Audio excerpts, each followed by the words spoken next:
Welcome to the biochemistry series of carbohydrate metabolism. इसमें basically हम chapter number 12 को discuss करेंगे। That is much conceptual, much easier और much shorter than all other chapters. इंशाल्लाह ताला से मैं इस तरह से क्वेश्चन बताऊंगा कि जो थ्योरी के क्वेश्चन हैं वो आपके साथ साथ करूँ, क्योंकि इस चैप्टर में आपको रिएक्शंस बहुत बहुत बहुत काम आएंगे। आपको थ्योरी के क्वेश्चन और सिनारियो बेस्ड क्वेश्चन आएंगे, वो मैंने अलग से लिखे हुए हैं, वो मैं आपको बताता जाऊंगा कहाँ पे कैसे राइट है और आंसर क्या है। कुछ के आंसर नहीं थे, वो मैंने पहले लिखे हुए थे, तो वो आपको साथ साथ समझा दूंगा। सो फर्स्ट ऑफ ऑल बढ़ते हैं हम इस चैप्टर की तरफ। सबसे पहले हम मेटाबॉलिज्म को डिस्कस करते हैं। आपने ग्लाइकोलाइसिस तो पढ़ी है। ग्लाइकोलाइसिस में क्या होता था? सिंपली एक ग्लूकोज होता था, उसको हम तोड़ देते थे ग्लूकोज 6 फॉस्फेट में, फिर फ्रक्टोज 6 फॉस्फेट, फिर फ्रक्टोज 1,6 बिस फॉस्फेट बनता था, और देन ग्लिसरल एल्डिहाइड 3 फॉस्फेट, और then up to so on pyruvate तक। लेकिन यहाँ पे हमने बेसिकली मोनोसेक्राइड यानी कि दूसरे मोनोसेक्राइड फ्रक्टोज और ग्लैक्टोज को डिस्कस करना है। तो फ्रक्टोज बेसिकली आपको पता है आइसोमर ही होता है ग्लूकोज का, लेकिन जब इसकी हम डिग्रेडेशन करवाते हैं या इसको तोड़ते हैं तो समथिंग एल्स, कुछ नया होता है। क्या होता है नया, मैं बताता हूँ। फ्रक्टोज जब बेसिकली टूटता है तो ये डायरेक्ट फ्रक्टोज 1 फॉस्फेट में चला जाता है। अब ये किसकी प्रेजेंस में जाता है? ये जाता है फ्रक्टोज काइनेज की प्रेजेंस में। फ्रक्टोज काइनेज का वर्ड जहाँ पे आएगा ऑब्वियसली एटीपी यूज होगी और फ्रक्टोज फॉस्फेट ऐड होगा। ओके, सो काइनेज आया, वही काम हमने किया, एक फॉस्फेट ऐड अप हो गया। ओके, अब नॉर्मली क्या होता है, जो ग्लाइकोलाइसिस थी वहाँ पे पहले क्या होता था, फ्रक्टोज 6 फॉस्फेट बनता था, नॉट फ्रक्टोज 1,6 फ्रक्टोज सॉरी वहाँ पे फ्रक्टोज 6 फॉस्फेट बनता था, 1 फॉस्फेट नहीं बनता था, नंबर 1। और दूसरा वहाँ पे 1,6 बिस फॉस्फेट भी बनता था, तब वो जाके ग्लिसरल एल्डिहाइड और डाइहाइड्रोक्सी एसीटोन फॉस्फेट में टूटता था। यहाँ पे डायरेक्ट होता है, ये बेसिकली ओवरलाई करता है या बाईपास करता है, उसको धोखा देता है। किन किन को? एक तो ग्लूकोकाइनेज को और एक फास्फोफ्रक्टोकाइनेज को। यहाँ पे उन्होंने लिखा भी हुआ है, it bypass the reaction of phosphofructokinase 1, जिसमें बेसिकली ये कंपोनेंट बनता था ग्लाइकोलाइसिस में, वो नहीं बन सकता। और ग्लूकोकाइनेज भी यहाँ पे इसको धोखा दे के जाता है। ओके, तो ये याद रखिएगा, ये 2 एंजाइम्स। अच्छा, अब पूछा नहीं जाएगा, एक छोटा सा डिफरेंस और एमसीक्यू का याद रख लें कि फ्रक्टोज जो है इन दोनों में स्प्लिट करता है, वो किसकी प्रेजेंस में करता है? Aldolase B. और ग्लाइकोलाइसिस में ये तीनों यूज होते हैं, यहाँ पे जस्ट बी यूज होता है। ओके, अब नोटिस करने की बात यह है कि यहाँ पे ग्लिसरल एल्डिहाइड 3 फॉस्फेट है और यहाँ पे क्या है? Just glycerol aldehyde. ओके, हमें बात समझ में आ गई। अब हम पहले क्या है, अब थोड़ा सा हम इसकी मेटाबॉलिज्म को डिस्कस कर लेते हैं। ओके, अब मेटाबॉलिज्म में क्या बताया गया, आपने याद रखना है 2-3 चीज़ों को, कि जो सेक्रोज होता है, आपको पता है ना, जब हम इसको तोड़ते हैं तो फ्रक्टोज भी निकलता है और ग्लूकोज भी। ओके, बट हमें अभी मतलब है फ्रक्टोज से। फ्रक्टोज से क्या कुछ होगा, मैंने जैसे बताया, फ्रक्टोज काइनेज की प्रेजेंस में क्या बनता है? Fructose 1 phosphate. अब फ्रक्टोज 1 फॉस्फेट जो है वो किस में कन्वर्ट हो रहा था? ग्लिसरल एल्डिहाइड में, in the presence of aldolase B. Okay, याद रखिएगा कि लिवर, किडनी और स्मॉल इंटेस्टाइन में होता है। ठीक है, अब दूसरी तरफ आपने यहां तक पढ़ लिया था। अब आगे जाने से पहले मैं आपको चंद एक चीज़ें याद करवाना चाहता हूँ। आपने ना इनके प्रोडक्ट्स पहले याद रख लेने हैं। जब आपने पिछले चैप्टर पढ़े हुए होंगे आपको ये रिएक्शन खुद आ जाएंगे। ओके, प्रोडक्ट कैसे याद रखने के? एक तो ये फैट बनवानी है आपने आपके फ्रक्टोज से, ग्लाइकोलाइसिस भी करवानी है यानी कि ग्लूकोज तोड़ना है, ग्लूकोनियोजेनेसिस भी करवानी है, ग्लूकोज बनवाना है, और इसी तरह ये 2 प्रोडक्ट्स यानी कि ये फैट्स में आ जाते हैं बेसिकली, फास्फोग्लिसराइड्स और टैग, ये बनवाना है। ओके, अब हो कहाँ रही है? ये फैट्स यहाँ पे बन रहे हैं, पायरुवेट बन रहा है, मतलब कि ग्लाइकोलाइसिस यहाँ पे हो रही है। ठीक है, ये उन्होंने एरो से शो भी किया।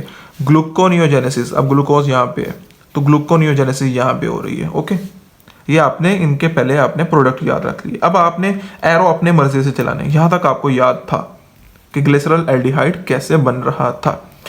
अब ग्लिसरल एल्डिहाइड ने कहा मेरा काम ऐसे नहीं चलने वाला, इसने खुद को चेंज किया ग्लिसरॉल में, जो कि एक अल्कोहल है।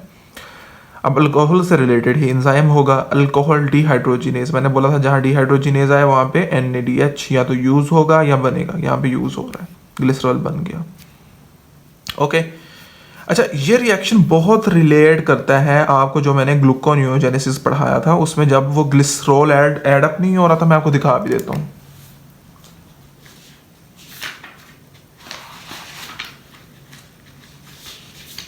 ये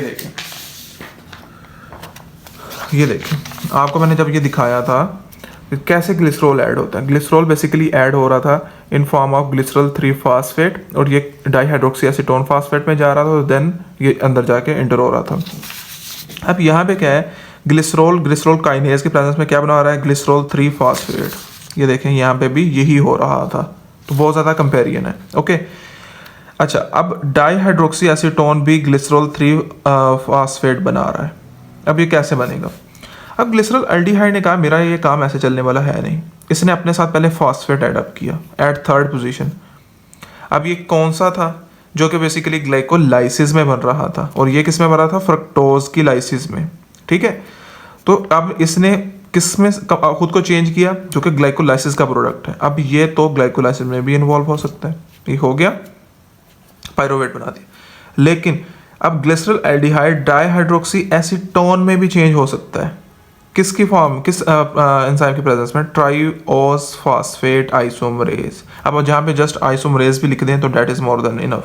ठीक है, ट्राइओस फास्फेट आइसोमरेज, क्योंकि ट्राइओस फास्फेट इसलिए बोला क्योंकि ये 3 कार्बन वाला कंपाउंड है और फास्फेट लगा हुआ है, ट्राइओस फास्फेट। ओके, अब ट्राइओस फास्फेट से आ गया डाईहाइड्रोक्सी एसीटोन फास्फेट में। इसमें आना इसलिए ज़रूरी था क्योंकि जैसे मैंने आपको दिखाया था कि dihydroxy acetone phosphate glycerol 3 phosphate को बना भी सकता है और इससे बन भी सकता है।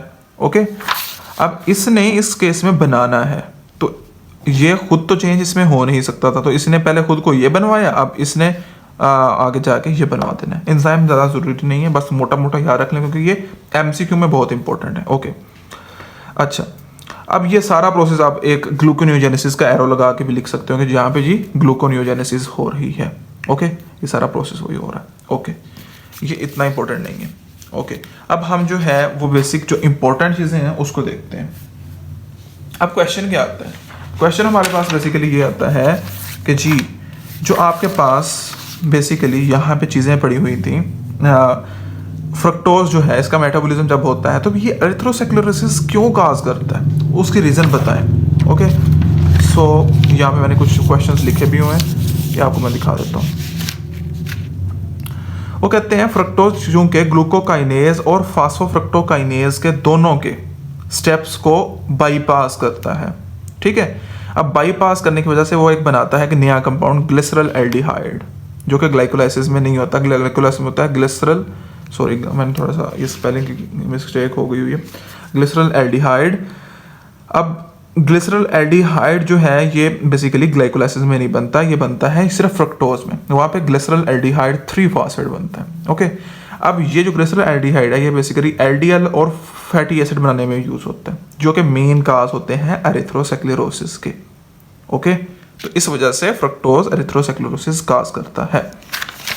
ओके, उसके बाद पॉइंट 2 क्या आता है, मोस्ट वन हाई-फाई, उसको हम डिजीज कहते हैं हाई-फाई, हेरिडिटरी फ्रक्टोज इंटॉलरेंस।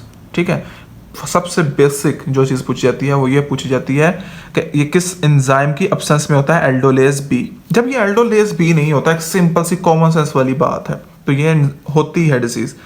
अब जब ये नहीं होगा, ये प्रोसेस से रुक जाएंगे तो मीन्स के ये चीज़ एक्यूमुलेट हो जाएगी, रुक जाएगी ना, ये तो बनती रहेगी तो एक्यूमुलेट रहेगी, आगे यूज ही नहीं हो रही।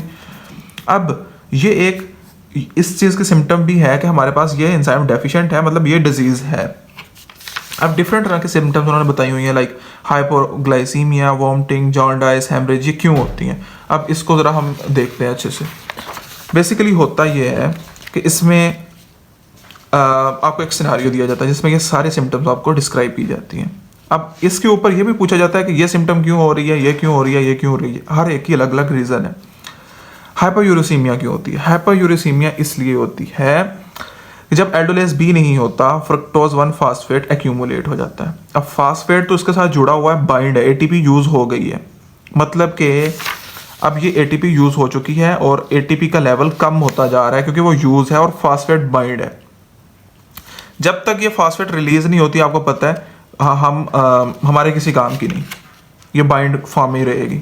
मीन्स के फास्फेट का लेवल जो इनऑर्गेनिक फास्फेट है वो बाइंड फॉर्म होने की वजह से उसका लेवल डाउन डिक्रीज कर जाएगा। ओके, अब जब ये डिक्रीज किया, फास्फेट की अवेलेबिलिटी हमारे पास कम हो गई, तो एटीपी का लेवल भी डिक्रीज करेगा क्योंकि उसकी प्रोडक्शन नहीं हो पाएगी, फास्फेट अवेलेबल नहीं होगा। ओके, एज ए रिजल्ट जो है वो हमारे पास एएमपी वो इंक्रीज होना शुरू हो जाएगा। क्या चीज़ इंक्रीज हो जानी शुरू हो जाएगी? एएमपी। जब ये ज़्यादा होगा तो ऑब्वियसली इसकी डिग्रेडेशन हमारी बॉडी स्टार्ट कर देगी कि यार अक्यूमुलेट नहीं होने देना, इसको डिग्रेड करके साइड पे लगाओ। बट उसका हम पे नेगेटिव इफेक्ट भी होता है। वो क्या होता है? वो बेसिकली ये होता है हाइपरयूरेसीमिया। इन रिजल्ट उसकी वजह से हाइपरयूरेसीमिया हो जाएगा कि आप प्रोटीन मेटाबॉलिज्म बड़ी डिटेल में पढ़ोगे हाइपरयूरेसीमिया आगे कैसे होता है, लेकिन अब सॉरी न्यूक्लियोटाइड मेटाबॉलिज्म है, बस अभी के लिए याद रख लें। ओके, अब सिनारियो भी कैसे दिया जाता है? आपको मोस्टली जो इंटरैप किया जाता है वो इस तरह से भी किया जाता है कि जो हमारे एक्सटर्नल्स आते हैं वो क्या कहेंगे आपको, एक शख्स है शुगर कैन यानी गन्ना खा रहा है, पंजाबी में कह देते हैं कि जी गन्ना बहुत खा रहा है, गन्ना चूस के आया है, और हुआ ये है गन्ना चूसने की वजह से कि उसका ग्लूकोज नहीं बढ़ा लेकिन फ्रक्टोज लेवल बढ़ गया। फ्रक्टोज लेवल बढ़ने की वजह से उसके घुटनों में बहुत ज़्यादा दर्द है। बताओ क्यों है?